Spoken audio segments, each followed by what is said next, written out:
Okay, let's get some vertigo going here. We are right here. That's hard to see. Isaac. We move from Adam to Seth to Noah to Shem to Terah to Terah to Abraham to Isaac. We will finally see the beginnings of the nation of Israel and Jacob in a little bit.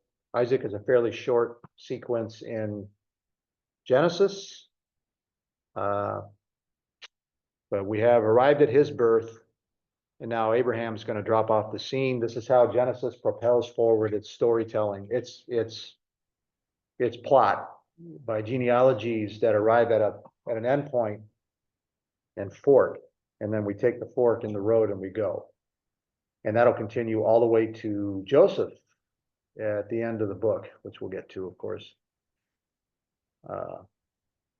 Since God works in history, he is a narrative God. The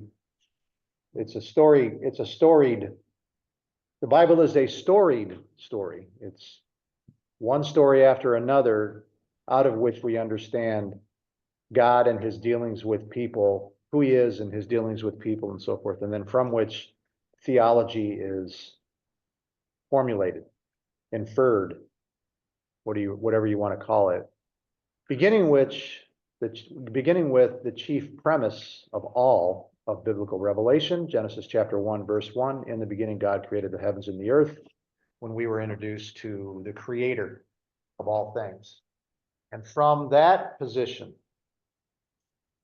derivative of that position, premised on that position, his position as creator, we develop our understanding of God. If you start your belief in God anyplace else, you go wrong. And that's what the nations did. And so Genesis then functions as kind of a manual of correction for a pagan people coming out of Egypt, so they can get their minds right and start over, literally start over with everything they understand about deity, which is that God is the only one and he is the creator of all things. And then we move forward based on that premise, the chief foundation of all of biblical theology and revelation. In the beginning, God created the heavens and the earth. This is a timeline. That's hard to see. Let me make it bigger, which most of you have seen many, many times. So we can see there on the far left, as you're looking at it, we have arrived at Isaac, and then we will soon get to Jacob or Israel. He will be renamed in chapter 30 something, I believe. So we're talking about if Jesus was born -4 BC or something like that, then we're talking 2,000 years, 2,100, 2,200 years before the birth of Christ is when the narrative of redemption really picks up steam with the promise of chapter 12. Go forth from your country and from your relatives and from your father's house.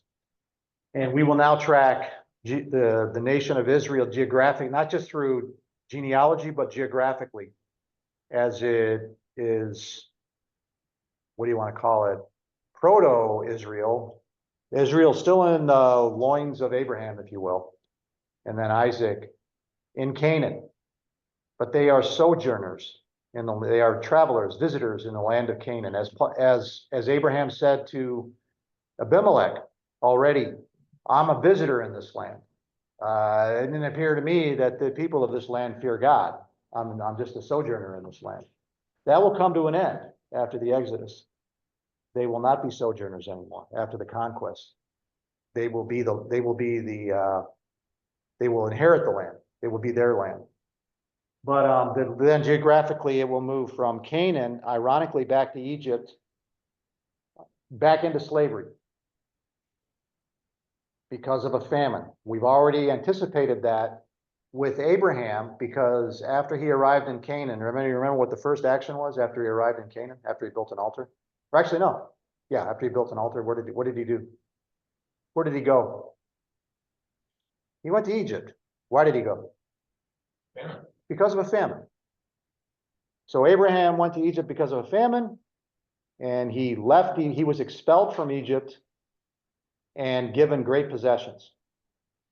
By the beginning of Exodus, end of Genesis and beginning of Exodus, the people of Israel, we'll call them, it's a clan at that point of Jacob, will go to Egypt because of a famine, and they will be expelled. They will not leave voluntarily. They didn't really want to go. They will be expelled from Egypt, and they will be expelled, taking with them great possessions. All of that is prefigured in the story of Abraham, in the same chapter as the promise is handed down. It's one of those little divinely inspired ironies of the history of redemption. And so we move from Canaan back to Egypt. And then, I mean, if you want to really start, you go from Chaldea to Haran to Canaan to Egypt. Then back to Canaan in the conquest. Those are those horizontal lines. Canaan, Egypt, back to Canaan with the conquest. Then exile under the Assyrians in 722. The northern 10 tribes are exiled. They lose the land, and they end up dispersed to the northeast. They go to Assyria and wherever, and they end up in the surrounding nations. 150 years later, in 587, 586, the southern kingdom of Judah under who was the last king? Zedekiah. Zedekiah? Is that right? I think so. Yeah. They are exiled. The southern kingdom, the southern two tribes, Benjamin and Judah, are exiled. And that's the last of Israel on the land of Canaan. That's the end of Canaan. As not the land of, well, yeah, not yet. We'll call it, that's the end of Canaan on the land of promise for the time being. And they end up dispersed back in Babylon into the surrounding nations, where they will be found during the New Testament period, where Paul will now visit them, and God will call a people to himself from the Jews that were exiled 500 years earlier and more so. He will call a people to himself now under the Messiah, Jesus, not under Moses. So there's a nice summation of the history of redemption. I don't know if it's right fully, but that's how I think of it. It's an amazing story, and we're at the beginning of it. We haven't even got to Jacob and Jacob/Israel yet, but one of the interesting things here is, you know, we won't see the full promise fulfilled. The green part there, that green arrow from Jacob, Israel, down to the bottom and then over to Kingdom of David. That's the first time you will see, in my view, Israel. The Kingdom of Israel will be formed under David some 1,000 years later. That's how long it will take. Almost exactly 1,000 years later. And it'll last a dot in time. Just one day for God. Just one day. It doesn't make any difference to him. Yeah.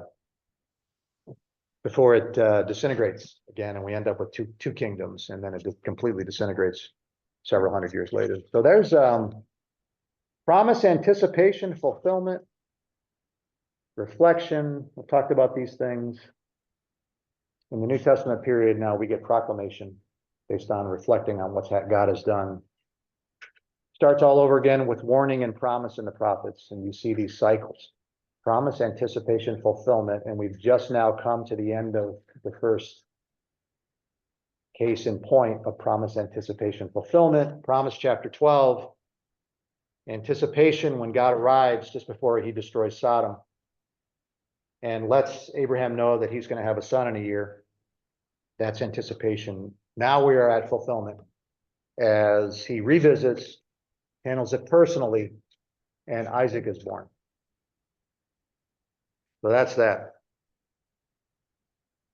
Anybody want to say anything about that? Okay. Then where are we at here? We just finished, let's see. Not Genesis, Galatians 4, we'll get there in a minute. 21. Promise, anticipation, fulfillment, and here we are. God visited. Notice it doesn't say yet that Sarah gave birth as promised. It's God visited Sarah as promised. God did to Sarah as promised. That's the point. And so the last time we ended with that big discussion about the laughing theme carried over from when Sarah laughed at the visitors, which was God himself, over her having a son. Who's laughing now? And the answer is Sarah is still laughing, only she's laughing unironically, or ironically. She's aware of the previous laughing, and now she owns it, if you will. And she again laughs, and everybody around her laughs with her. By the way, we discussed whether, I think it was Kay that thought maybe it means something like rejoices over me or something. So I went ahead and looked. Here's a bunch of translations and how they're translating them. Laugh with me is all the way down. Except for, I think there's a laugh over me. I think it's this one, only this, is it the ESV? Yes. That's interesting.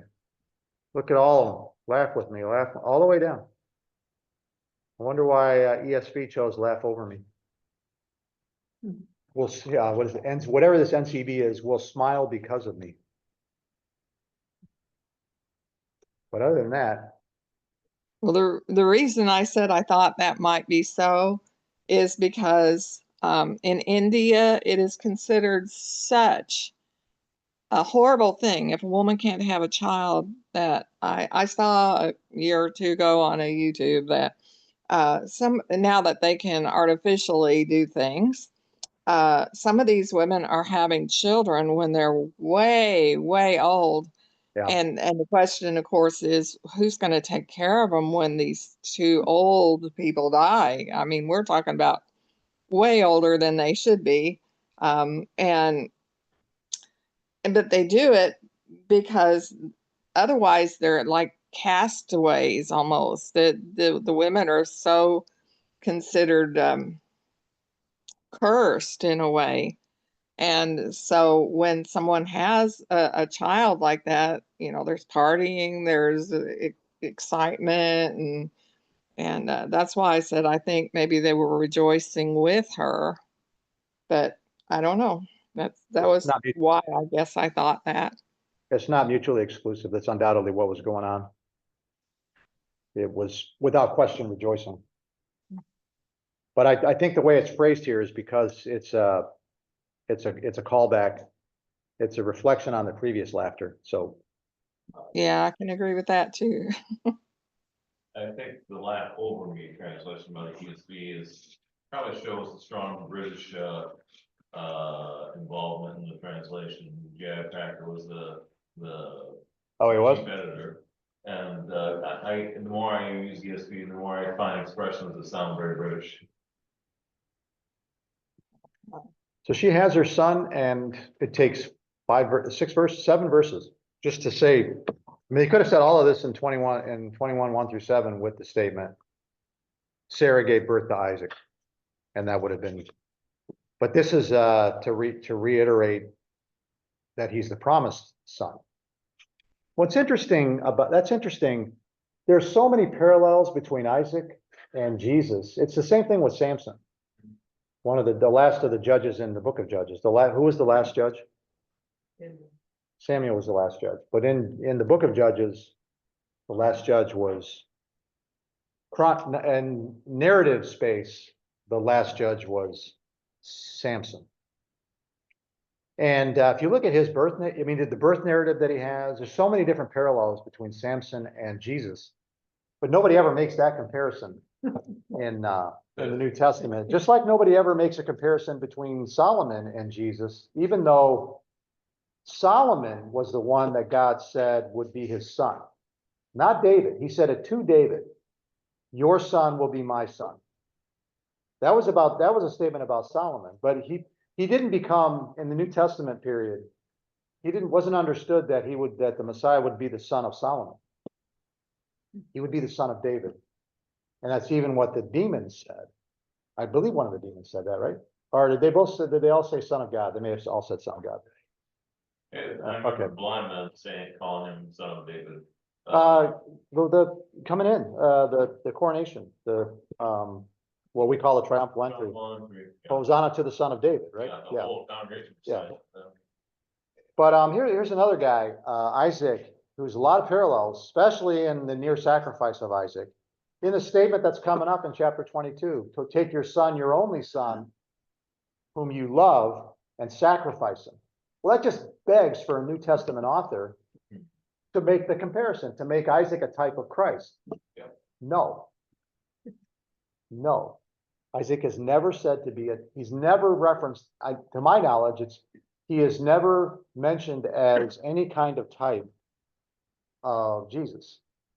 But even though I don't know that there's many more people in the Old Testament that more closely fit Well, the type of Christ, than we may not Isaac. call the type, the New Testament author, but that doesn't necessarily mean he wasn't a type.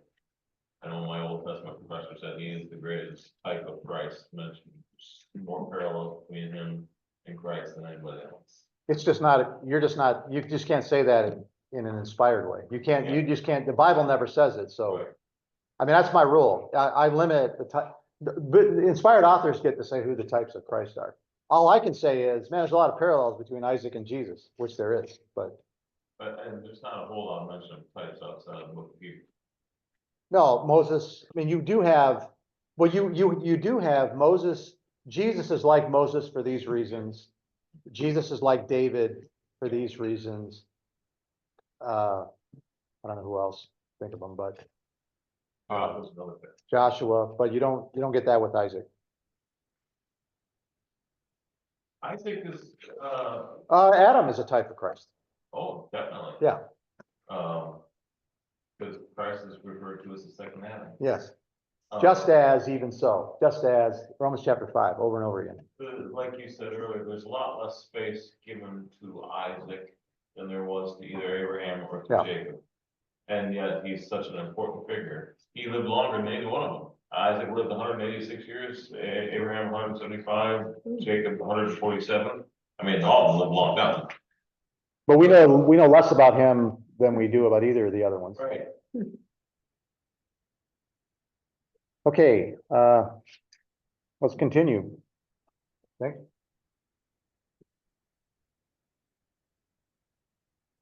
Verse 8 through 13, chapter 21. The child grew and was weaned. It skips over the early narrative about Isaac.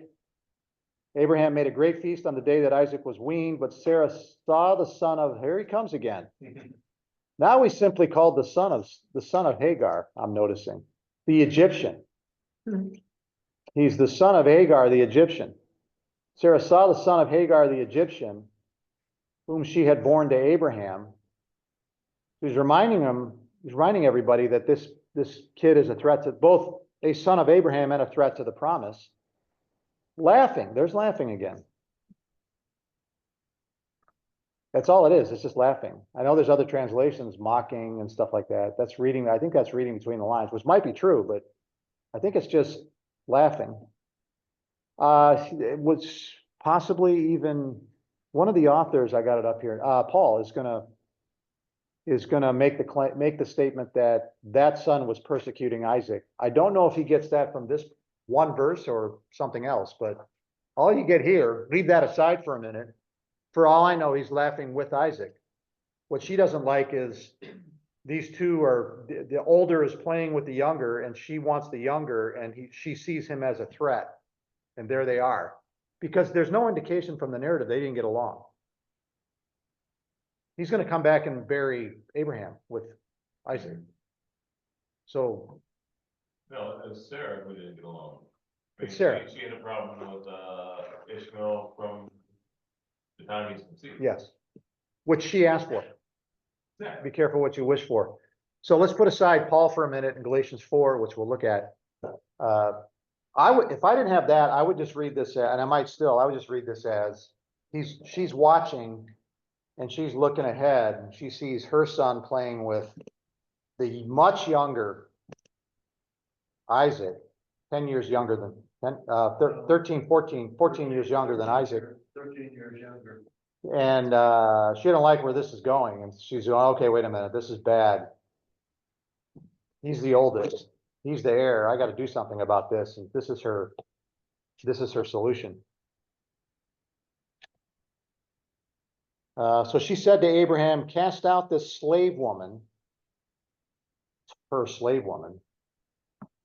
What do you mean, this slave woman? Your slave woman. Abraham has already said to her, she is in your hands, she's yours, do whatever you want with her. Cast out this slave woman with her son, but the son of this slave woman shall not be heir with my son Isaac. So that's what she's worried about. The thing was very displeasing to Abraham. We still haven't seen the name Ishmael yet, on account of his son, nameless son. But God said to Abraham, be not displeased because of the boy and because of your slave woman. Whatever Sarah says to you, do as she tells you, for through Isaac shall your offspring be named. I will make the son of the slave woman, but I've taken care of everything. I will make this a nation of the son of the slave woman, also because he is your offspring. So he will inherit. He just won't inherit the way that. Not going to inherit the way that he's not going to inherit the promise of the land. So Abraham rose early in the morning and took one of the saddest stories in the Bible, in my view. Took bread and a skin of water. That's it. Gave it to Hagar. Put it on her shoulder along with the child, sent her away, and she departed and wandered in the wilderness of Beersheba, which is desert. Very sad, harsh, cruel. Take your pick, except for the fact that God is watching over it. Harsh and cruel from our vantage point, from God's vantage point. Deserts are potentially just as lush and productive as the richest farmland in the universe. So, but that's what happens. Happens very quick. Look at the compression and the narrative compression between when Isaac is born. Next up, deal with Ishmael, and by the end of verse 14, he is out. And so a threat to the covenant promise now is dispensed with in a very harsh, from the human perspective, a very harsh manner. And this is a pattern, right? With threats to the covenant. When Abraham went to Egypt, that was a threat to the covenant. Sarah's now in the harem of the Pharaoh, and she ain't coming back out alive. That's just how that rolls. And from my vantage point, as I've said, I don't think he ever planned on coming back. Divine intervention, God plagues the Pharaoh, hint, hint, for Exodus. It's another foreshadowing of Abraham's experience, foreshadowing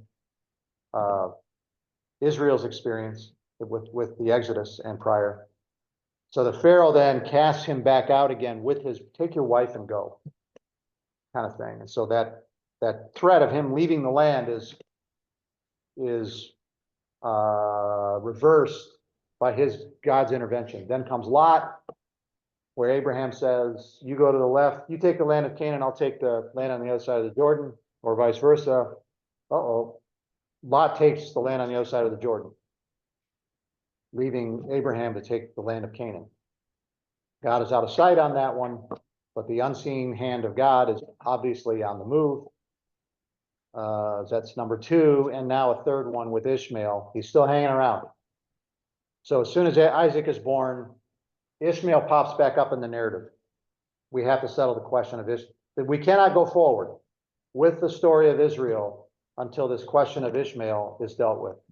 And so God personally intervenes, takes care of this one in person, takes care of this threat to the covenant promise. So this is probably at least 3 years after the birth of Isaac, right? I mean, the child's not weaned that young, probably back in those days especially. So Ishmael would have been 16, 17 years old at this point. Yep, I agree. Say he grew up in the desert, so he wasn't considered an adult yet, though. That's a good point. Yeah, but he's going to grow up in. Laura's saying he's going to grow up in the desert, so he has a way. I don't know when did this weaning happen? I don't. Neither does anybody and I else. don't know when they considered the age of majority either, Yeah, you know, they lived a lot longer back then. so let's look at Beersheba. Let's see, let's get a good, what do we got here? Not a very good map. What do we got here? So here's Sinai, here's Canaan. Beersheba is just this southern area, desert land. If you look at modern Israel, Israel is one of the few countries on earth where we have to say modern Israel. Because, you know.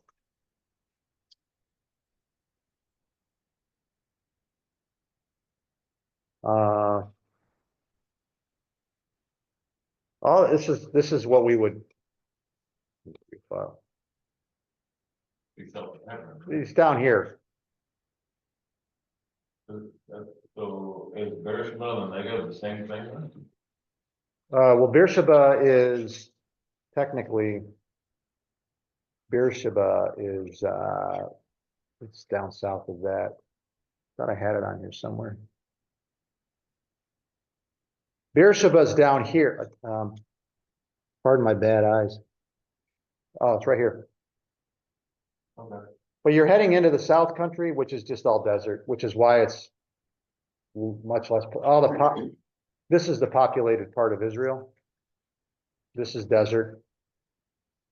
It's basically the same desert that, you know, that Israel, when they came out of Egypt, wandered for 4 years.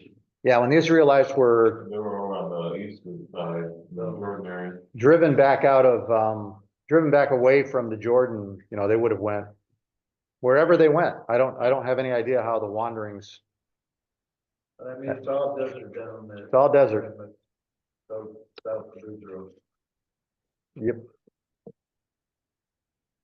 But you get the picture he's painting, right? He wants to paint a sort of desolate situation, hopeless situation. He wants to portray what was actually happening, which was a hopeless, desperate situation for Hagar and this son, Ishmael, who still hasn't been named. He's still just the child or the boy. She's named, but they're dead. If God does not intervene, they're dead. And Abraham undoubtedly believed that he was sending them to their death, which is exactly what Sarah would say, I don't really care what happens to them. But whether they live or die is of no consequence to her. Maybe she wanted him dead, because it's only by him being dead does he stop really being ultimately a threat as far as an heir goes. Isn't that word wandered right there, right? That word right there, wandered. They have nowhere to go. It's not like they're going anywhere. They have a plan. They're just wandering around in the desert. They're going to die, which is exactly where the narrative is going to go in a second.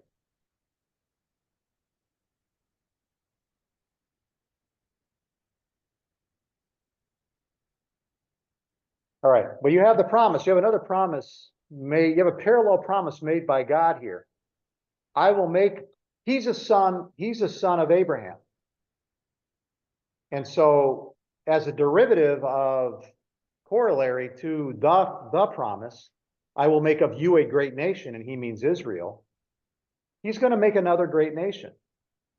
I will, he's going to make another nation. I will make a nation of the son of the slave woman, because he's a son of Abraham. He becomes basically one of the princes of Egypt. And has 12 sons himself, which becomes 12 nations, basically. And here we are, 2025. Well, did you say that Abraham thought he was sending her to her death? Without question. And so then apparently he didn't believe what God said then, when he said, Well, no, when he started it, when he says, okay, well, no, okay, God intervened between, I got to think that between 11 and 12, he knows that if he does this, he's giving her and him a death sentence. That's what was so displeasing. It's a death sentence. God swoops in. No, it's not a death sentence. It would be a death sentence except for me. I'm gonna take care of it. I'm gonna make him into a great nation. But we don't get to hear it. We don't get to hear Abraham's response to that.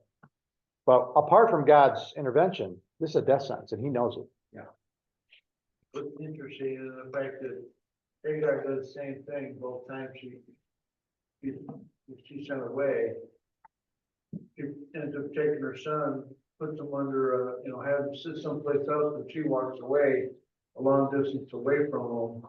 When he was a kid, she put him under this tree and walked away, and the guy came to her and says, no, go back to Sarah and do whatever she wants you to do, and then this thing does it again. She has, even though she got a teenage son, she's kind of like, you plop down here and I'm gonna walk over here, I'm gonna go over here. And then guy kind of comes down both times and said, hey, you have a responsibility. And you need to take care of the responsibility and then explains to her, basically both times, guys basically kind of told them, I'm gonna make something great of your son. Both times, so. And here it gets a little more detailed than what he's gonna do with her son, so. I'm thinking also here, this is preparation for chapter 22. Abraham saw how God would provide for his son, even though in man's eyes he's given a death sentence. Abraham obviously knew that his son didn't die. There was some sort of relationship between Isaac and Ishmael, so he must have been aware of that. Maybe that smaller test of faith prepared him for that larger test of faith that comes in the next chapter. And that would be in verse 8. There. What did is he being almost cruel? You're the lamb? Or is he, there's gonna be a way out of this. He trust in God's promise to fulfill his promise somehow or another.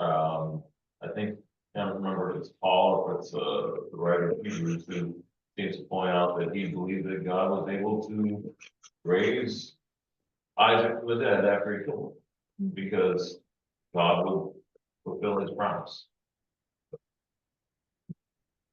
Yeah, and last week I mentioned that I thought it was in Isaiah that God puts Egypt back into the picture, and it's in Isaiah 19:24. He says, "In that day shall Israel be the third with Egypt and with Assyria, even a blessing in the midst of the land, whom the Lord of hosts shall bless, saying, Blessed be Egypt, my people, and Israel and Assyria, the work of my hands, and Israel, mine inheritance." And of course, that hasn't really happened yet. So that's coming up. But so that promise to make Ishmael a great nation is still going to happen, because Egypt's not really a great nation right now.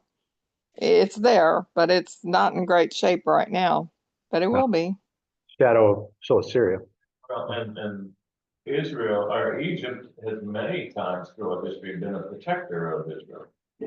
Well, and if you think about it, they're brothers, right? Yeah, you're right. The Half brothers, but they're brothers. And God's gonna bless that. one of the interesting elements of the October 7 attack by Hamas was that the Israelis were warned. They were given intel by Egypt, as I understand it, that attack was coming. Egypt warned Israel, and Israel did not take action. But it wasn't, I was a young man. Was it Anwar Sadat and Menachem Begin. Menachem Begin? And I remember that. Was killed because of his Yep. kindness towards Israel. Yeah, he was the first Arab to, Egypt was the first Arab nation to make peace with Israel and recognize the state of Israel. They always called it the Zionist entity. You'll hear that phrase a lot. And I don't know, Saudi Arabia has never recognized Israel. I don't know if Jordan has. But, the problem is that we're way off base here, but the problem is that none of those nations want a Palestinian state. They all say it in public. They all say it openly. Palestinian state. None of those, if you're Egypt or Jordan, do you really want a Palestinian state? Both of those nations expelled the Palestinians in the 1970s, all of them. Right? The Kuwaitis did the same thing after the Persian Gulf War of 1990. The 300,000 Palestinians they expelled. Do any of those nations want a Palestinian state? Look, you got Israel, which is a buffer with pure pragmatics.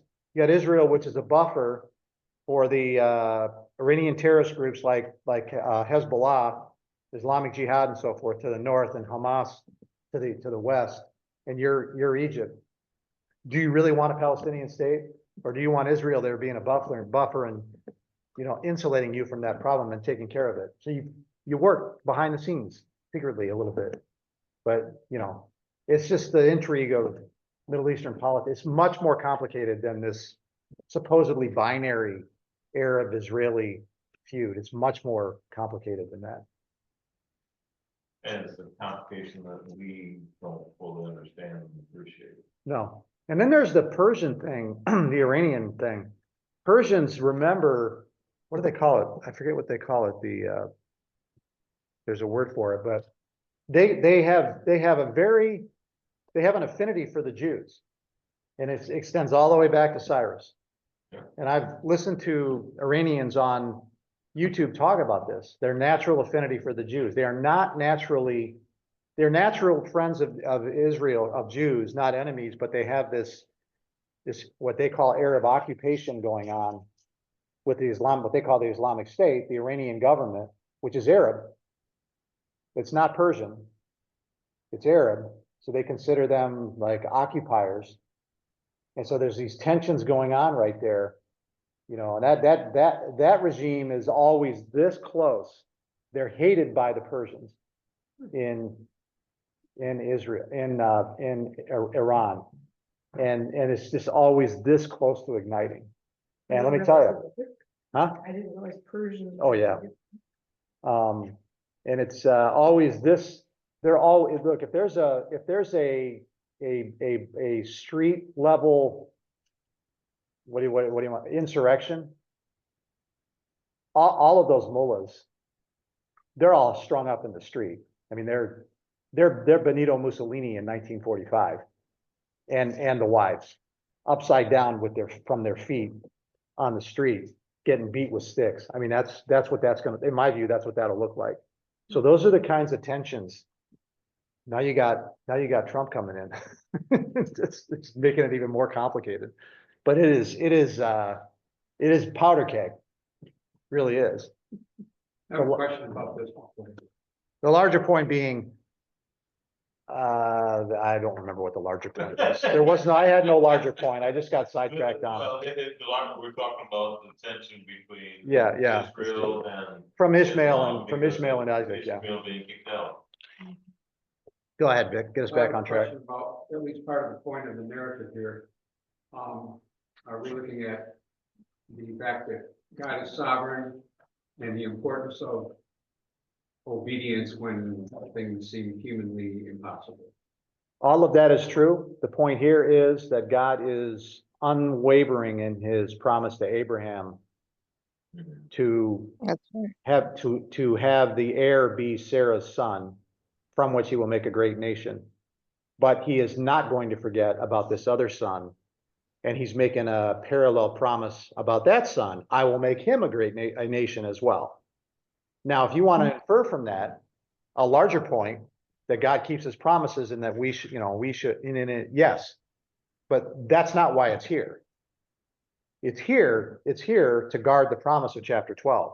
The text of Genesis marches on always with that promise in chapter 12 in mind and the covenant in chapter 15 in mind, and never wavers from it. And he's guarding that covenant promise all the way through to the very end of the book when they end up in Egypt. That's the point of the narrative. It's still brought up in the Exodus. Well, it kind of comes out Giving to a the point, specific promise. Yeah, yes, this one, yes, that's right. it kind of comes out to the point where God is continuing using a bad situation that keeps getting worse Yeah. to what he wants, what he wants. If I was gonna take a larger point out of it, for me, that might be one of them. Behold the chaos. Yeah, because I mean, if Sarah would have been, basically not having pity on herself. And say, well, I've got a child, so you need to have, you gotta give me my Egyptian slave to you, you go in, she becomes your wife, you have a child to her, which Sarah was basically claiming as her own. And then all of a sudden, she gets upset because all of a sudden she realized I did something bad, send her away, and then got, and then now won't send the child away again at almost a teen, and almost an adult. Just continues to get worse and worse It's and worse. just, all she did was make it more chaotic, and she didn't say that she did something bad. She blamed the slave, cast out this slave woman with her son, because her son, wait a minute, Sarah, that was supposed to be your son. What are you talking about? Her son, that's your son, remember? That's what, I don't know what these conversations look like behind the scenes. Cultural protocols and so forth, but it's just, the point being that chaos, chaos, chaos. And always the sometimes unseen, sometimes seen hand of God is always there, keeping the divine narrative pointed right straight in the same direction, even though the narrative on the ground is just all over the place. To me, that's the larger point that I would draw out of it. And that's what the world around us doesn't recognize or even have a clue. All they see is chaos. And they react to the chaos Yeah, and the panic, the in their own COVID, wisdom. the COVID thing, just reacting, moving from one panic to another. 2020, you had is it 10-15 already? You go move from COVID to the George Floyd thing. I mean, these things just to Trump, these things, just one panic after another. That's how the world operates.